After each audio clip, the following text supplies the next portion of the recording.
How's everybody doing today? Joey D here with Warrior Mindset Tactical. I just got back from the range and I wanted to take this opportunity to go over with you how I clean my pistol after a range trip. I recommend keeping your pistol cleaned and lubed after every range trip. It's actually not that necessary, but if this is a gun you're going to be carrying, then you want to stake your life on. You want it to be clean and lubed to spec. I will also say that I have two different processes. Process one, coming back from the range, clean, lube, inspect. And then process number two is once a year, I do a full detail strip, clean, etc., etc. This video is going to be based on just when I return from the range. So the first thing I always do is safety check my gun. Normally I'd have a magazine, I'd remove it. Checking the chamber and the magazine well to ensure there's no rounds. Check again, visually, physically inspecting, and this gun is all clear. The first thing I'm going to do is field strip my gun, and in a previous video we discussed field stripping. So I'm going to aim in a safe direction, pull the trigger, I'm going to remove the slide, so I now have the frame and the slide. I take out the recoil spring. I set the recoil spring aside. I do absolutely nothing to the recoil spring, nothing. Here's my barrel and my slide. The items that you're going to need is a chamber bore brush. This actually comes in your Glock pistol box. A lot of people, for whatever reason, don't use this. They gave you exactly what you needed. That's the tool. I like to get these. These are like 50 cents or $1. I have a dry brush that I always keep. This is a dry brush, and then I have a wet brush. What I mean by dry and wet is dry never touches oil. This brush only cleans things that can't touch oil. This brush cleans anything that oil can get onto. So there's going to be some oil in here. I'm going to use a wet brush. The very first thing, and then some patches and some lube. I also have my clock tool and a flashlight that I like to use just in case I need them, but those aren't necessary. The very first thing I like to do is take my brush and brush off the insides of the slide. It's important that this is how the slide goes. The bullet comes out this way. Inside of here, if you can see, there is your striker channel. This is where the firing pin comes through. You don't want debris going into that channel. So therefore, using gravity, I like to make sure that that hole is pointing down when I'm brushing, and I don't want it to be pointing up, because if it's pointing this, so if the hole's on this side, debris can go down into that chamber, and I don't want that. So basically, just brush this out. That's all I do. Next, I take a patch, put it in there, and I just like to wipe any old oil, carbon. Again, the hole is facing down. I'm still wiping it, and you can see that there's quite a bit of carbon on there. I still actually brush where the firing pin chamber is, but again, I keep that hole down.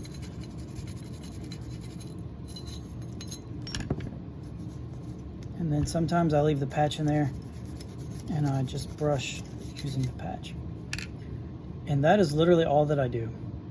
I do not spend more than 30 seconds on that process. The next thing I do is I take that same patch and I wipe my barrel off.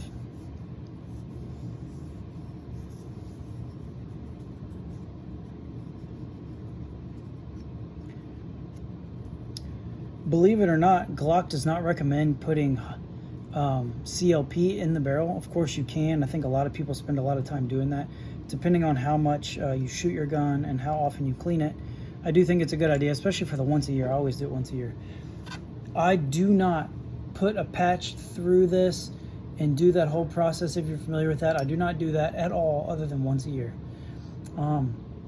Carbon does build up on the inside of this, but these Glock barrels have polygonal rifling, which is different from the traditional lands and grooves. Lands and grooves can have debris build quicker, which causes higher pressures and could be dangerous, whereas in the Glock, as long as you're not shooting lead rounds through it, which you're not allowed to do that, you shouldn't have an issue. So I just use this. This isn't even a copper brush, it's a nylon brush. So I use the one that comes in the box. Stick it on this end. I go down, out, and back. Out, and back. And I do that about 10 times. 5, 6, 7, 8, 9, 10. I will take a look in the light just to look down the barrel and make sure there's nothing stuck on the side or nothing weird. That one looks perfect. Again, this is not a major job. That's literally all that I do. And then for the frame, I just take this same patch and I just wipe out any gunk on the frame itself. I do not stick the patch down where the magazine well is, because from here back is all the dry. You don't want any lubrication going down in here. So I try to avoid that. But really that's all I do. If I do need to brush it, get a little brush, but this one doesn't even need to be brushed. So far all I've done is I field stripped it. I've wiped it, keeping the chamber, the breech face down, which is where the striker pin is. You can hear it inside of there moving freely. That's what we want. And then that's it. That's literally all I do. I know that some people are going to be surprised. That seems too basic. Grandpappy taught me how to do it, and that's not the right way, but that is the right way. And now the next part is lubing to spec. I like to not have some giant tube of lube. Let me find an example. Like, this is an example of, this is something I wouldn't necessarily use. Now I can take this and put it into my container, but I like to buy these. You can get them on Amazon. They have a needle nose tip on them. That way you can apply the lube very precisely wherever you want it. This is one that I use. It's Slip 2000. You can see that's a little bit thinner. I use that on my rifles. And then this Lucas Extreme Duty gun oil is what I use on my pistols. So I'm just going to show you real quick what I do. Again, do not ever get oil here. You can see that this matches up with the back of the gun. So you do not ever want oil here or anywhere here. Don't even put oil on this side. That is more for the once a year thing, and we will do that another time. The only oil I put on this is, I'll show you here. I take my little dropper, put it right there, and I just do one drop. And then I do the same thing on this side, one drop.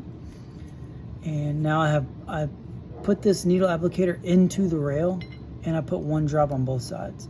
Now I'm gonna set this here and let gravity pull that drop down the guide rails, basically.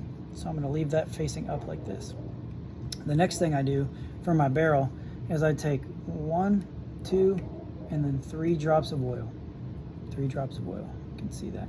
And I just take my finger and I massage it in, basically. Now you can see when I'm done, and then I take the excess on my thumb and I rub it onto the hood of the barrel. Barrel, hood. You can see that that is not dripping wet. It's just like got a mirror finish on it. That's not overly oiled. You can tell it's just got a mirror finish. It's not dripping off. And then you can see on my fingers, my fingers are a little bit oily, but it's not like dripping off my fingers either. And then I wipe my hands. The last place that I personally put a little oil, I put 1 drop here on the hood, just like that. And then I don't know if you can see, there's like a little box here. I don't use a Q-tip because the Q-tip will absorb the oil. I use my finger, and I basically will just rub it in that box, just like that. And you can kind of see that now just that box is lubed. And then I take my finger that has a little lube and I put it right here, and I spin it around right on the lip here where the barrel goes in and out. There's nothing dripping off of this gun at all. Just barely any oil. So I got the 2 drops here, the 1 drop there that I sprayed with my finger and I wipe there, and then the drops on the barrel. The barrel just goes back into the slide. And then you do not ever want to get oil on your recoil spring. You got to avoid that at all costs. Some people are lubing their spring and all this crap. Like, that is so unnecessary. You also don't get any oil ever near your magazines. No oil near the recoil spring, no oil near the magazines. And then I put my recoil spring in, put it back on the slide, I like to do a couple racks to work that oil in. Function test, click, rack, reset, click. I hear my striker freely moving in the channel, and that's it. That's all I do. That's all you need to do. I do that after every range trip. I'll wipe off kind of the outside when I'm done, making sure there's no oil anywhere. But that's it. That's all you got to do.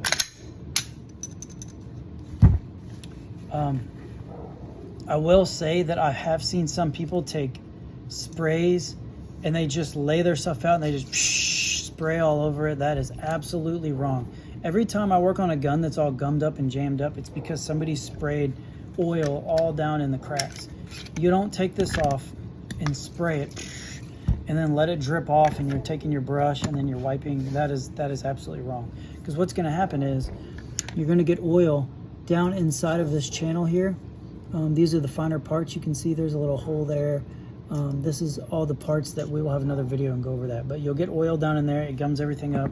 That will cause your Glock to be unreliable. And you do not want to hear click when you need to use your gun. That's going to be the loudest noise you'll ever hear in your life. So I think a lot of people take too much time cleaning their gun. It's totally unnecessary. That's all you have to do. Normal time takes me to clean this gun when I get home from the range is literally 1.5 minutes total. And then once a year I do a full detail strip and clean, and I actually will have another video that goes over Glock specifically, how to do that. So I hope you enjoyed this content. I hope to bring more stuff to you. I think it's important that we the people get that information, and if I've got it, I love to share it. So have a great day.